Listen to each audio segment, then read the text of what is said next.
Hello guys, চলে আসলাম আরেকটি brand new video নিয়ে। যারা এই ধরনের সিমেন্টেড ডিজাইনের পিলার এবং টপ বটম সব ধরনের অ্যাক্সেসরিজ খুঁজছেন, তাদের জন্য এই ভিডিওটা। দেখতে পাচ্ছেন অসাধারণ সব ধরনের এখানে পিলার রয়েছে। যদি এই ধরনের ডিজাইন সংগ্রহ করতে চান তাহলে আমাদের স্ক্রিনে দেওয়া নাম্বারে যোগাযোগ করুন, অথবা আমাদের অফিস ফরিদপুরে কাঠপট্টি, এখানে এসে এই ধরনের ডিজাইন সংগ্রহ করতে পারেন। দেখতে পাচ্ছেন সব ধরনের এখানে পিলার রয়েছে, সব ধরনের টপ বটম রয়েছে।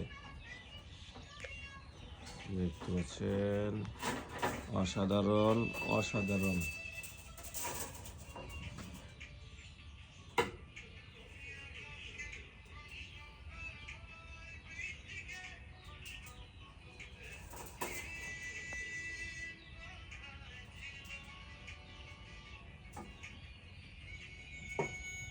দেখতে পাচ্ছেন, যদি এই ধরনের ডিজাইন সংগ্রহ করতে চান তাহলে আমাদের স্ক্রিনে দেওয়া নম্বরে যোগাযোগ করুন। ধন্যবাদ।